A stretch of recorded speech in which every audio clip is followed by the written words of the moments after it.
Hello, this is Dr. Grande. Today's question is, can I analyze the case of Rebecca Bryan? Just a reminder, I'm not diagnosing anybody in this video, only speculating about what could be happening in a situation like this. If you enjoyed this video, please like it, subscribe to my channel, and consider supporting me on Patreon. I'll put the link to Patreon in the description for this video. First, I'll look at the background of this case, move to the timeline of the crime, then offer my analysis. Rebecca Louise Bryan was born on May 8, 1959, and lived in the state of Oklahoma. She went by the name Becky. When she was in high school, she met a man named Keith Edward Bryan, and they became romantically involved. Becky was described as intelligent. Keith was described as a bad boy. In 1977, they both graduated from high school. They married in 1978 and lived in the Oklahoma City area. Keith was a construction worker until becoming a firefighter in 1980. He worked in the town of Nichols Hills. By 1982, Becky and Keith had 2 sons. In the late 1980s, the family moved to Mustang, Oklahoma. Becky and Keith were active in church. Their marriage was considered so functional, they even offered premarital counseling to young couples. In 1991, Keith was promoted to fire chief in Nichols Hills. Becky also had a career. She became a real estate agent. Eventually, she achieved phenomenal success and even earned more money than Keith. Over time, Becky exhibited traits which represented a significant departure from her typical behavior. For example, she started drinking, smoking, and using expletives. One night, when she and her husband were out with friends, she told them good night and indicated that she and her husband were going to have sex now. Keith didn't appear to have a problem with Becky's transformation. He told people that his marriage was better than ever. Evidently, Becky did not feel the same way. In January 2010, she filed for divorce and moved out of the house they shared. Eventually, Keith convinced her to reconcile, and she moved back in the house. At her request, Keith went out of his way to be more romantic. For example, he was taking her out on dates. Now moving to the timeline of the crime.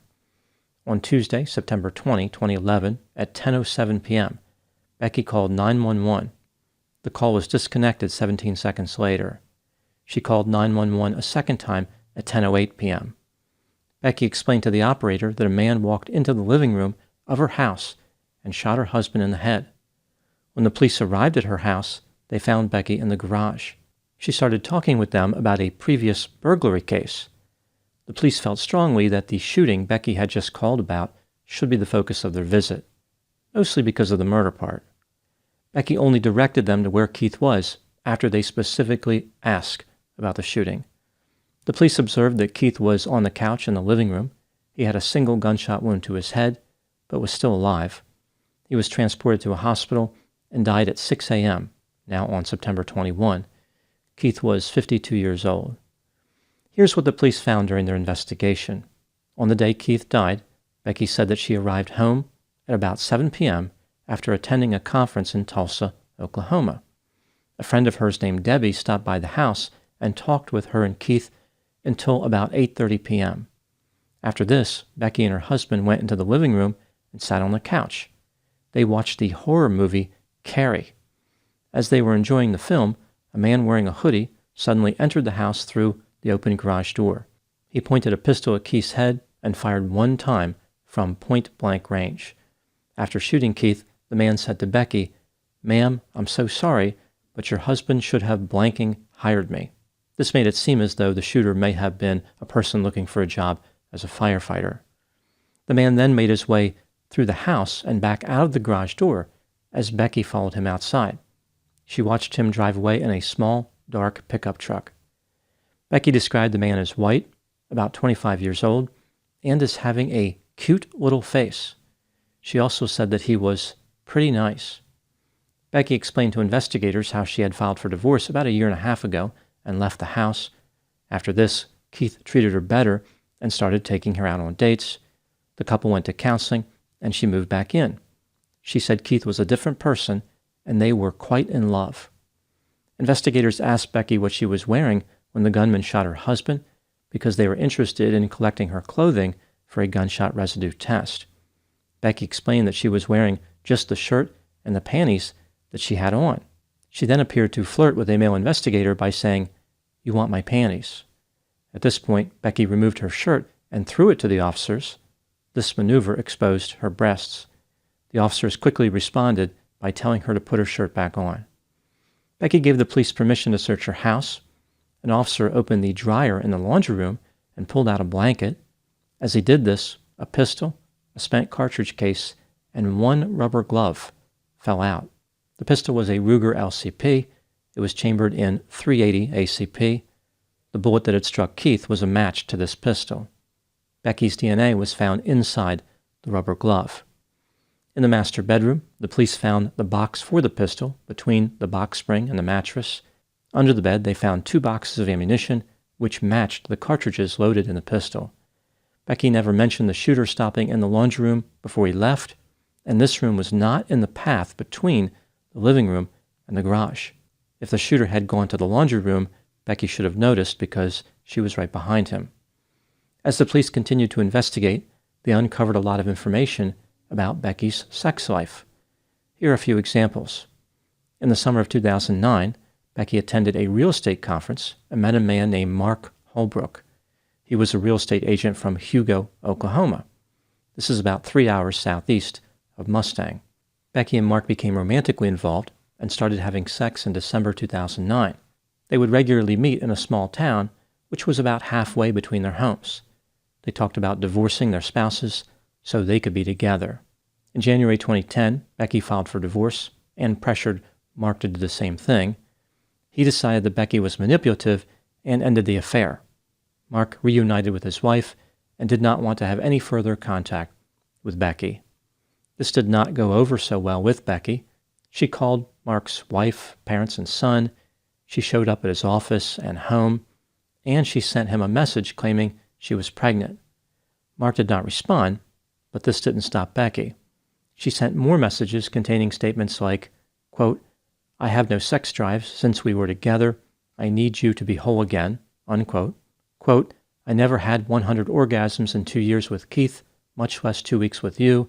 I know what real love does now. Please call me," unquote. And, quote, "Please forgive me and call me," unquote. Mark continued to ignore Becky, and eventually she stopped sending messages. She went on to have affairs with other men. 4 days before the shooting, Becky went to a friend's wedding in Fort Worth, Texas, met a man at a bar, and had sex with him. In the conference in Tulsa, Oklahoma, which Becky attended right before the shooting, she sent photographs of herself to a man named Carl. In these photographs, Becky had a clothing deficit. They had only just met, but Becky invited Carl to come to Tulsa for drinks. She had big plans for him after this. She told him that she, quote, "wanted to ride that tall cowboy," unquote. At the same conference, she met a real estate agent named Bill. She sent him several text messages inviting him to her hotel room.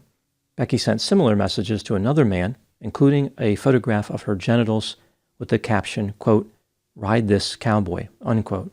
When Becky was on her way back from the conference on the day Keith died, she stopped in the town of McLeod, Oklahoma, to meet a real estate agent named Wesley at his house. This is about 45 minutes from Mustang. Wesley said that he and Becky had never had sex before. They talked for a while. Becky then went in the bathroom and came out wearing a fishnet outfit. At this point, they had sex. At 7 p.m., which was around the time that Becky arrived home, she left a voicemail for Mark Holbrook, the man she had an affair with in 2009. Becky indicated that she loved him, she might be getting an inheritance, and she wanted to buy a house in Hugo to be near him. After the shooting, Becky's friend Debbie drove her to the hospital to visit Keith. During this trip, Becky showed Debbie an image on her phone of Wesley's genitals. Again, Becky had just had sex with Wesley earlier that day. Becky said something to the effect of, "Can you believe I had sex with this today?" On September 23, 2011, 3 days after the shooting, Becky was arrested for first-degree murder.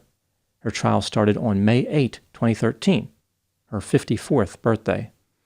On May 21, she was found guilty of first-degree murder and sentenced to life in prison without the possibility of parole.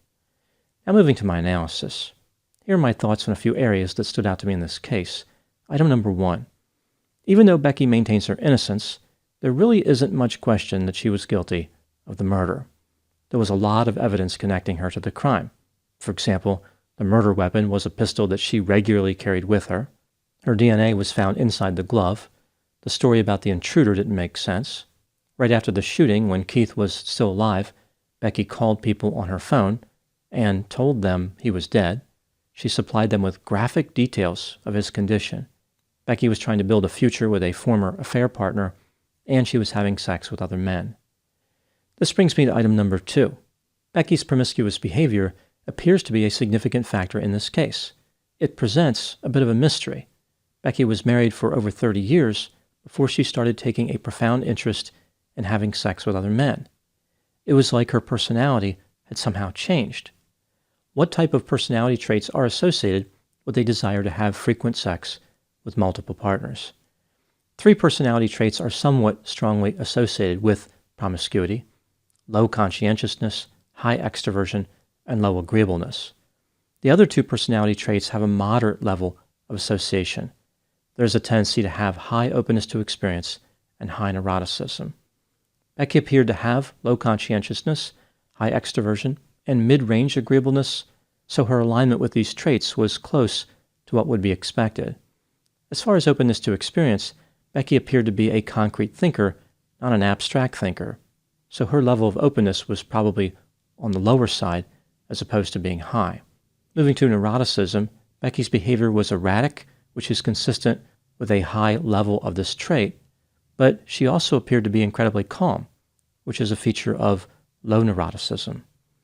Item number 3, there's no information about Becky's mental health, so there is no way to know if she had any type of personality pathology. What does research say about promiscuity and personality pathology in general? Promiscuity is associated with cluster B personality pathology, so antisocial, narcissistic, borderline, and histrionic features. Promiscuous individuals tend to be impulsive, irresponsible, sensation-seeking, grandiose, envious, self-centered, fearful of abandonment, emotionally unstable, attention-seeking, sexually provocative, and shallow. Item number 4, what do I think happened in this case? This is just a theory, my opinion. After Becky was married for many years, her priorities changed. She wanted more excitement and pleasure out of her life. She developed an interest in having sex with multiple partners. This opened up an entirely new world to Becky. She couldn't believe how easy it was to obtain sex. To her, sex was like a drug that was handed out for free. Becky was in the Wild West. Everywhere she went, she found tall cowboys, so to speak. Her behavior became extreme and out of control, much like one would expect with an addiction. When confronted about what she was doing, Becky would get on her high horse and insist that she was going to ride off into the sunset. Becky's entire focus became about finding the next sexual encounter. She saw an opportunity to have or talk about sex in every situation. For example, she showed an image of a member to a friend on the way to the hospital, she flirted with the police, and she even imagined the fake killer as having a cute little face. Becky came to view Keith as an obstacle to continuing her behavior and shot him in the head. She was so intoxicated with sexual desire, human life did not matter, and she was not worried about consequences. Becky believed that she could get away with anything. Now moving to my final thoughts. Keith Bryan was in a bad situation even prior to his murder. Becky had an affair, filed for divorce, and left him. Keith was aware of the infidelity, but still wanted to be with Becky. She declared a list of rules that he had to follow in order to reconcile, including being more romantic. She wasn't asking for forgiveness, she was demanding compliance. Becky had successfully manipulated Keith into believing that he was the entire problem in their marriage. To Becky, Keith was worthless. He was just an obstacle. The murder was an expression of profound devaluation. Those are my thoughts on the case of Rebecca Bryan. Please put any opinions and thoughts in the comment section. They always generate an interesting dialogue. As always, I hope you found my analysis of this topic to be informative. Thanks for watching.